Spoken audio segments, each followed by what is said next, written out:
चलिए दोस्तों, इस वीडियो में हम देखेंगे बुद्धि, बहुआयामी बुद्धि, जो कि हमारे सीजी टेट के सिलेबस का नेक्स्ट पार्ट है। तो सबसे पहले हम यहाँ देखेंगे परिभाषा, उसके बाद बुद्धि के प्रकार।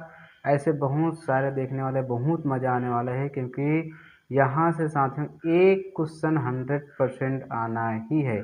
इतना ही पढ़ लेते हैं तो आपका एक क्वेश्चन कहीं भी नहीं जाएगा।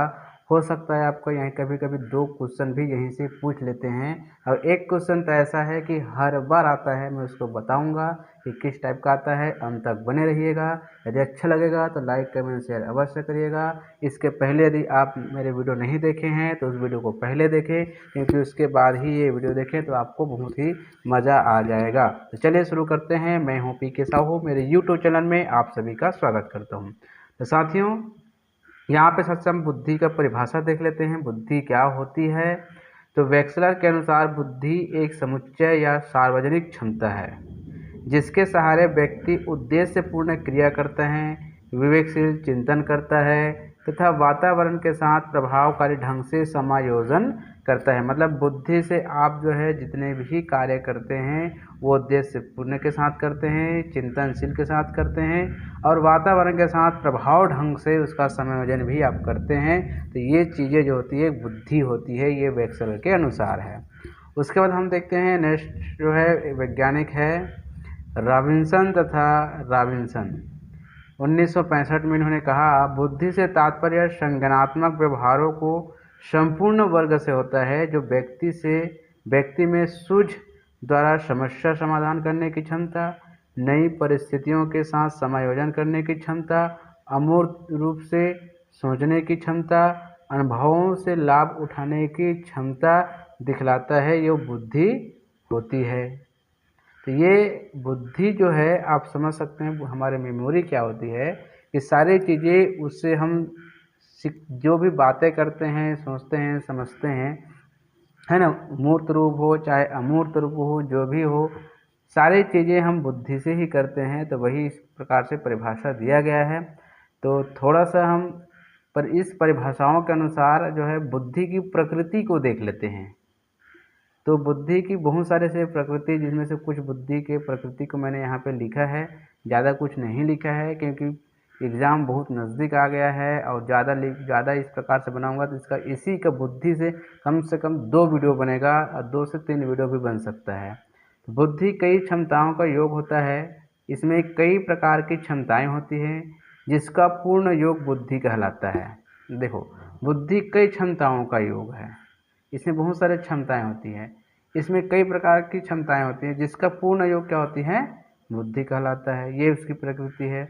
समस्या के समाधान हेतु व्यक्ति बुद्धि से उत्पन्न होने वाले सूझ का सहारा लेता है एवं इसी के साथ वह बुद्धि की मदद से गत अनुभूतियों का लाभ ले पाता है ना।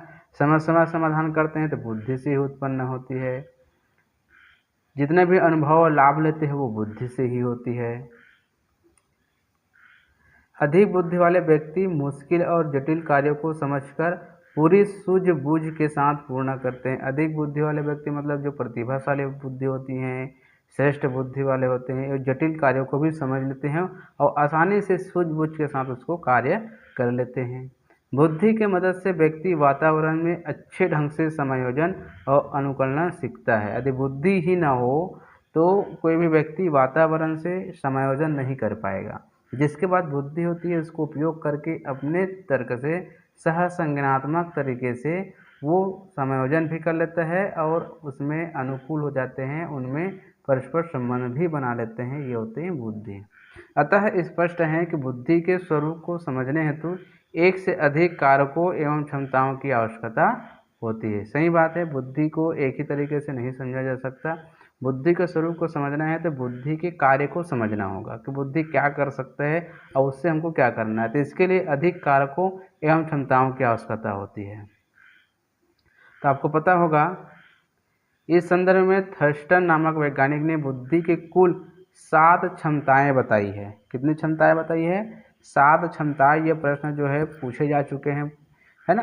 बुद्धि के कुल, अब इसके बाद गिलफोर्ड नामक वैज्ञानिक ने कहा बुद्धि की कुल 150 क्षमताएं हैं।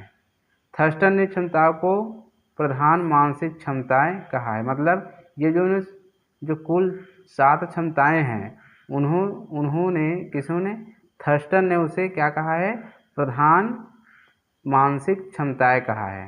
प्रधान मानसिक क्षमताएं, जिसमें कुलफुड ने 150 क्षमताएं बताई है। दोनों को याद रखना, थर्स्टन ने 7 क्षमताएं बताई है, गिलफोर्ड ने 150 क्षमताएं बताई है, जिसे थर्स्टन ने प्रधान मानसिक क्षमताएं कहा है 7 क्षमताओं को। आगे चलते हैं। भारतीय परंपरा में बुद्धि को समाकलित बुद्धि भी कहा जाता है। भारतीय परंपरा में बुद्धि को समाकलित बुद्धि भी कहा जाता है, जिसमें समाज वैश्विक पर्यावरण में समायोजन के परिप्रेक्ष्य में योग्यताओं को विकसित करने के संप्रत्यय को रेखांकित किया है। बुद्धि के संज्ञानात्मक और असंज्ञानात्मक दोनों प्रकार की प्रक्रियाओं के समाकलन पर अधिक बल दिया गया है ना। बुद्धि में दो बताया गया है, संज्ञानात्मक और असंज्ञानात्मक, दोनों पर समाकलन पर अधिक बल दिया गया है। भारतीय परंपरा में निम्नलिखित क्षमताएं बुद्धि के अंतर्गत स्वीकार की जाती है। पहला आप देखते हैं, देखिए ये क्षमता भारतीय परंपरा के अनुसार सबसे पहले दिया है संज्ञानात्मक क्षमता, सोच समझ विभेदन क्षमता, समस्या समाधान योग्यता, प्रभावी संप्रेषण, ये संज्ञानात्मक क्षमता के अंतर्गत आएगा। सामाजिक क्षमता के अंतर्गत सामाजिक व्यवस्था, नियमों के प्रति सम्मान, सामाजिक समरसता, परामर्श चिंतन आदि, ये जो है सामाजिक क्षमता के अंतर्गत आएगा, ध्यान रखिएगा। सांवेगिक क्षमता, संवेग परिपक्वता एवं निरंतर आत्म मूल्यांकन, शिष्टता, अच्छा आचरण आदि, ये सांवेगिक क्षमता के अंतर्गत आएगा। उद्यमी क्षमता, प्रतिबद्धता, कठिन परिश्रम, धैर्य, लक्ष्य निर्धारित और व्यवहार, ये जो उद्यमी क्षमता के अंतर्गत आएगा। ठीक है। उसके बाद हम देखते हैं बुद्धि के प्रकार। बुद्धि के प्रकार को हम देखते हैं, ये प्रश्न बहुत बार पूछे जा चुके हैं। बुद्धि के प्रकार कितने होते हैं और किसने दिया है? तो E.N. थानाडाइक ने बुद्धि के 3 प्रकार बताए हैं, सामाजिक बुद्धि, अमूर्त बुद्धि, मूर्त बुद्धि। इन्हीं में से 3 प्रश्न बनते हैं। बुद्धि के कितने प्रकार है? 3 प्रकार है। और किसने दिया है? E.N. थानाडाइक ने दिया है। उसके बाद ये तीनों दे दिया रहेगा, एक बुद्धि और दे दिया रहेगा, हो सकता है विश्लेषण बुद्धि दे दिया जाए। तो सामाजिक बुद्धि, अमूर्त बुद्धि, मूर्त बुद्धि, विश्लेषण बुद्धि में मूर्त बुद्धि के प्रकार बुद्धि के प्रकार नहीं है, तो आपको चौथा जो ऑप्शन दिया जाएगा वो रहेगा, या इनमें से सभी रहेगा तो इनमें से सभी देना होगा। ठीक है, इस प्रकार से प्रश्न पूछते हैं। तो सबसे पहले देखते हैं सामाजिक बुद्धि। वह सामान्य मानसिक क्षमता है जिसमें एक व्यक्ति अन्य व्यक्ति को समझता है और उनके साथ कुशलता से व्यवहार करता है। सामाजिक बुद्धि वाले व्यक्तियों के सामाजिक संबंध अच्छे होते हैं जिनसे उन्हें समाज में प्रतिष्ठा प्राप्त होती है। सामाजिक बुद्धि, सामाजिक बुद्धि के मतलब क्या हुआ कि बुद्धि तो हमारा एक ही है, लेकिन उसका प्रकार बना गया है कि हम समाज में जब मिलते हैं तो अन्य व्यक्ति को हम समझते हैं, उनसे बात करते हैं, उनकी कुशलता व्यवहार को समझते हैं।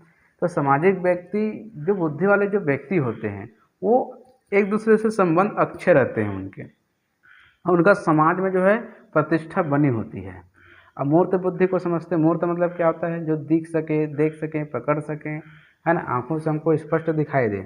वह मानसिक क्षमता है जिसमें व्यक्ति ठोस वस्तु के महत्व को समझता है एवं उसका परिचालन उपयुक्त ढंग से अलग अलग परिस्थितियों में करना सीखता है।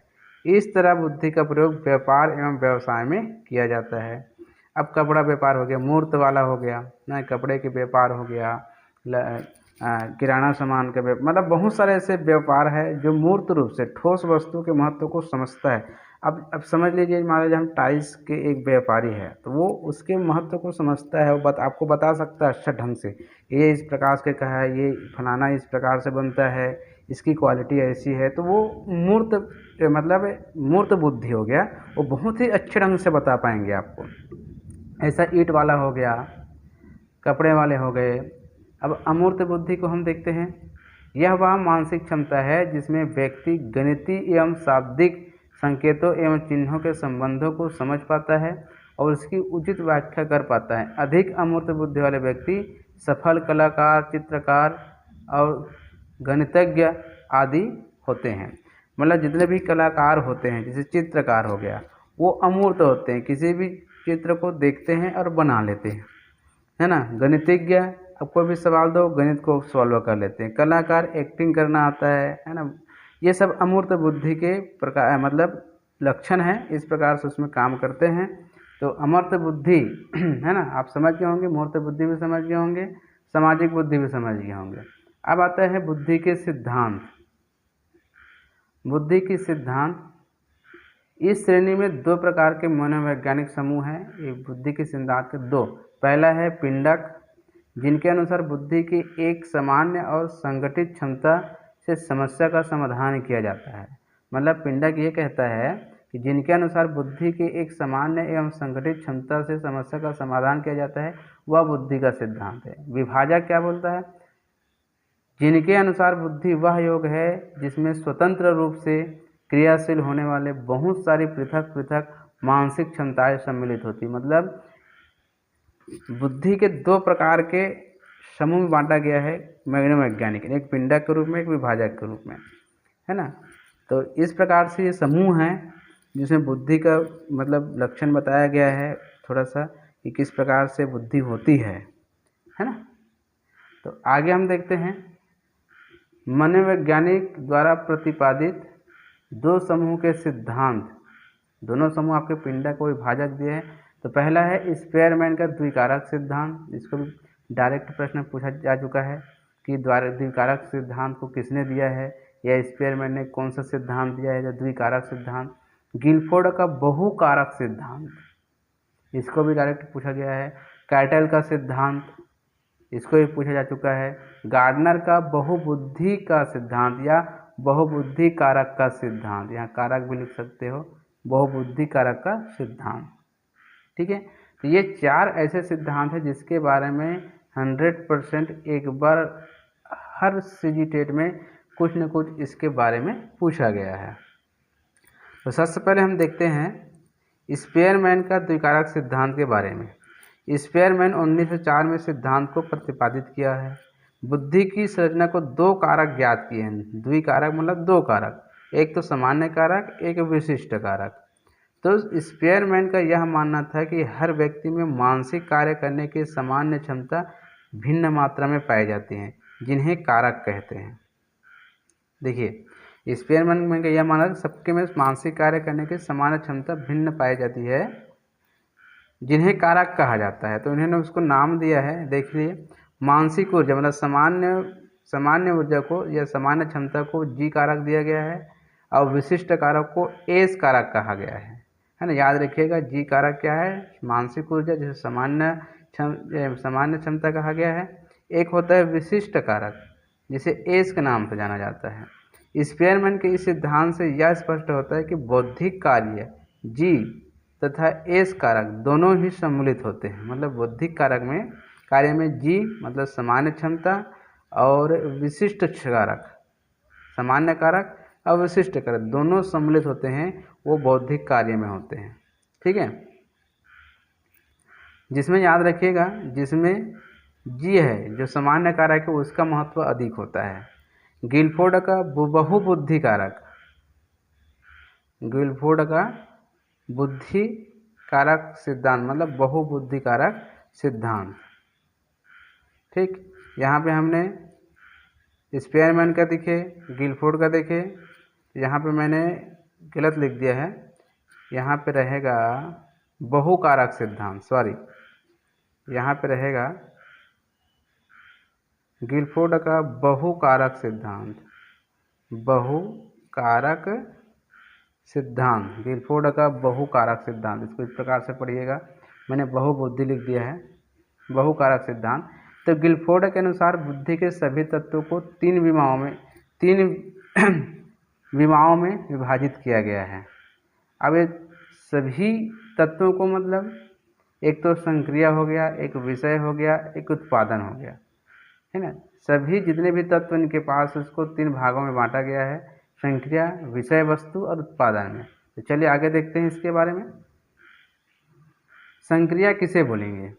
व्यक्ति की मानसिक प्रक्रिया के स्वरूप को संक्रिया कहते हैं। मानसिक प्रक्रिया मन रूप में या मनोमस्तिष्क से जो भी क्रियाएं आप करते हैं उनके जो स्वरूप बन जाएगा उसे संक्रिया कहे। संक्रिया मतलब एक गणना होता है, क्रम होता है ना, बना हुआ। संक्रिया के आधार पर मानसिक क्षमताओं को 6 भाग है। देखो मानसिक क्षमता कौन कौन सा, आप मूल्यांकन करते हैं, अभी आपकी अभिसारी चिंता होती है, अभिसारी चिंतन होती है, स्मृति धारण होती है, स्मृति अभिलेख होती है और संज्ञान होती है। ये 6 भाग में बांटा गया है संक्रिया को। उसी प्रकार से दूसरा है आपका विषय वस्तु। विषय वस्तु आपको दिख रहा है, वह क्षेत्र जिनके एकांशों या सूचनाओं के आधार पर संक्रियाएं की जाती है।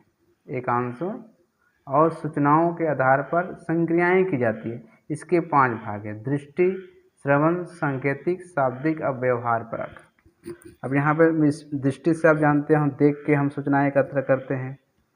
श्रवण, सांकेतिक, शाब्दिक, व्यवहार मतलब हमारे जो क्षेत्र है सूचनाओं के आधार पर, है ना, उनकी संक्रियाएं मतलब उनको क्या किया जाता है, एक एक क्रमबद्ध किया जाता है। ठीक है। अब आता है उत्पादन। नाम से ही आपको समझ में आ रहा होगा, विशेष प्रकार की विषय वस्तु के साथ की गई संक्रिया के परिणाम को, मतलब आप संक्रिया करेंगे और उसके परिणाम में जो परिणाम जो आएगा वो उत्पादन कहलाता है। संक्रिया के परिणाम को, जो भी आप कार्य करेंगे, जो भी क्रियाएं करेंगे, उसके परिणाम को हम क्या बोलेंगे, उत्पादन करेंगे। जैसे 2 गुना 2 4, तो ये क्या हो गया, उत्पादन हो गया, है ना। तो इसके 6 भाग है, इकाई, वर्ग, संबंध, पद्धतियाँ, रूपांतरण और आशय। 6 भाग इसका भी बताया गया है। उसके बाद विषय वस्तु का 5 भाग बताया गया है। उसके बाद जो पहले जो हमने पढ़ा उसका भी 6 भाग बताया गया है। तो इस प्रकार से इसको आपस में जब गुना करते हैं, 6 गुना 5 गुना 6, तो तीनों मिला के 180 कारक बताया गया है। आपको पता होगा कि एक जगह हमने शुरू में बताया था आपको, सबसे शुरू में, है ना, मैं आपको दिखा देता हूँ यहाँ पे। जिस प्रकार से थर्स्टन ने 7 क्षमताएं बताई है, गिलफोर्ड ने 150 क्षमताएं बताई है, उसी प्रकार से गिलफोर्ड ने कारक जो बताया है, कारक यदि पूछे आपको तो 180 कारक होते हैं और 3 विमाएँ होती हैं। ठीक है, कितने विमाएँ होती हैं, 3 होती हैं। संक्रिया, विषय वस्तु, उत्पादन, डायरेक्ट प्रश्न पूछा जा सकता है, याद रखिएगा। एक आता है कैटल का सिद्धांत।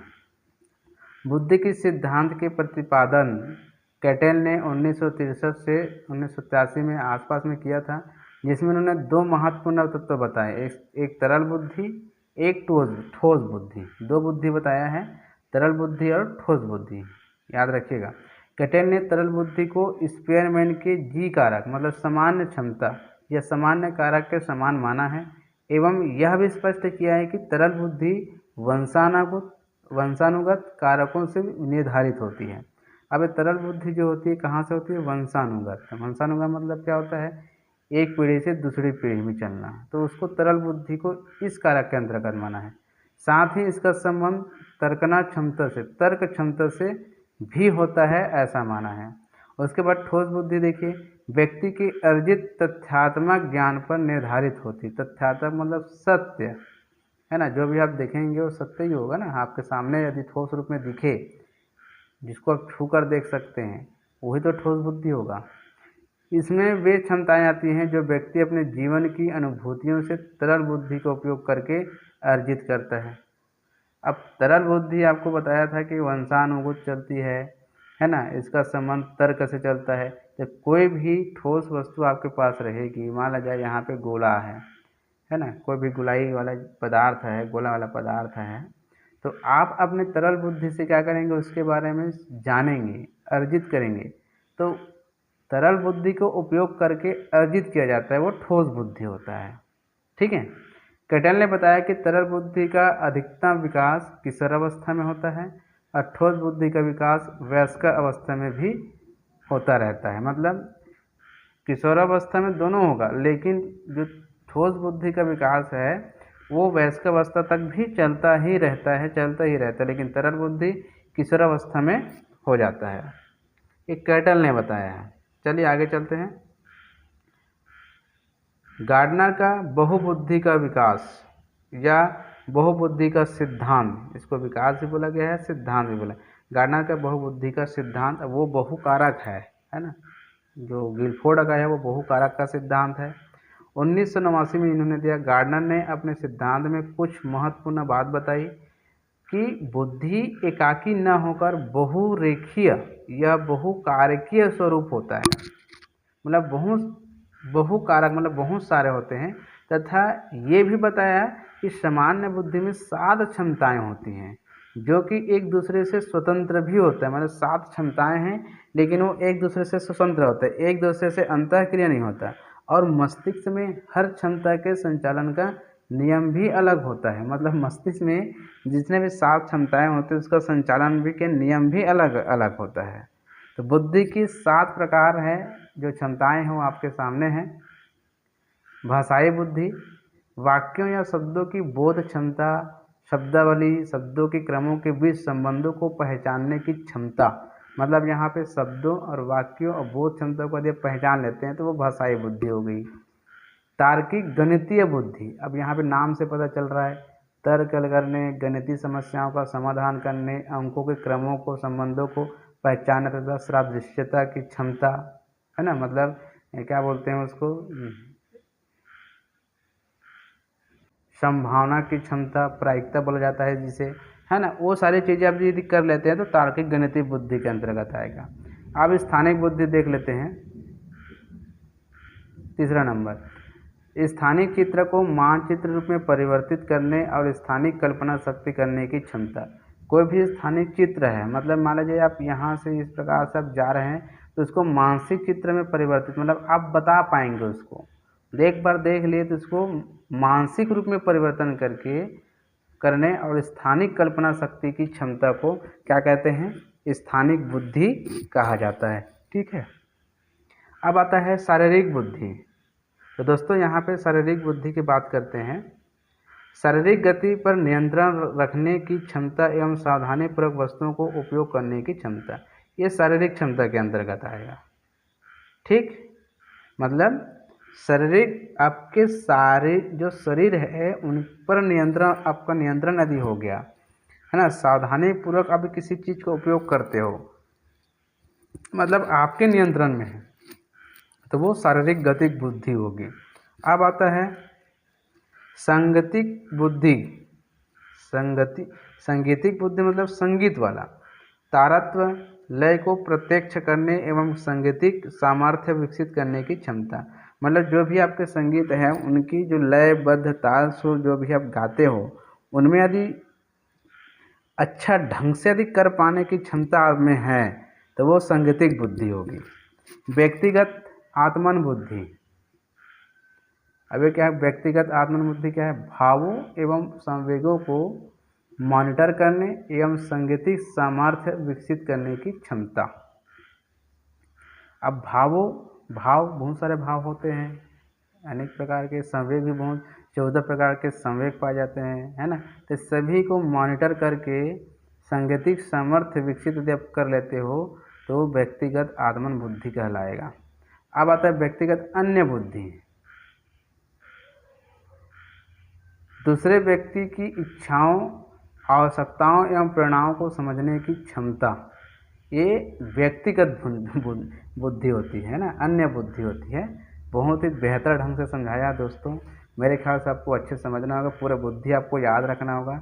इनमें से कौन सा बुद्धि जो 7 क्षमताएँ हैं, है ना, पूछते हैं, यहाँ पे पूछ सकते हैं आपको। गार्डनर के बुद्धि में या कौन कौन से नहीं है, कौन सा है, आपको पूछ सकते हैं।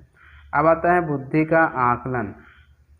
व्यक्ति की आयु को मनोवैज्ञानिकों ने 2 भागों में बांटकर अध्ययन किया। एक तो तैथिक आयु जिसे वास्तविक आयु कहा जाता है, एक मानसिक आयु। तो तैथिक आयु किसे कहा जाता है? जो वास्तव में आपके पास है उम्र के अनुसार। जैसे व्यक्ति के जन्म से लेकर आज तक का समय जन्म से प्रारंभ होता है। तैथिक आयु को वास्तविक आयु भी कहा जाता है। मतलब व्यक्ति यदि जन्म ले रहा है तो जैसे मैं अभी हूँ तो ये मेरा वास्तविक आयु है, जो मैं भी हूँ वो वास्तविक आयु है। लेकिन मानसिक आयु हम किसे कहेंगे? टुकमैन के अनुसार। टुकमैन के अनुसार इसका निर्धारण अपने ही उम्र या अपने से कम या अधिक उम्र के औसत निष्पादन के साथ तुलना करके प्राप्त की जाती है। तुलना जब तक कि दूसरा व्यक्ति नहीं होगा या दूसरा बालक नहीं होगा तब तक कि मानसिक आयु को नहीं बताया जा सकता। क्यों ये तुलना क्यों किया जाता है? कभी कभी आप देखे होंगे कि वास्तविक आयु जो है इसकी 10 है, मानसिक आयु 12 है, तो बुद्धि लब्धि होगी। इस प्रकार से प्रश्न पूछा जाता है। मतलब एक 10 साल का बच्चा 12 साल के बच्चे के गणित को सॉल्व कर ले तो भाई उसकी वास्तविक आयु 10 है लेकिन मानसिक आयु क्या है? 12 है ना। 10 वर्ष के बच्चा 12 साल के बच्चे के गणित को हल कर पा रहा है, तो उसको तुलनात्मक जब किया जाता है तो मानसिक आयु उसको कहा जाता है। बुद्धि लब्धि मानसिक आयु को वास्तविक आयु के अनुपात को 100 से गुना किया जाता है। मतलब मानसिक आयु और वास्तविक आयु के अनुपात, मानसिक आयु बटे वास्तविक आयु के अनुपात को 100 से गुना कर दिया जाए तो बुद्धि लब्धि होती है, जिसे IQ भी कहा जाता है। क्या कहा जाता है?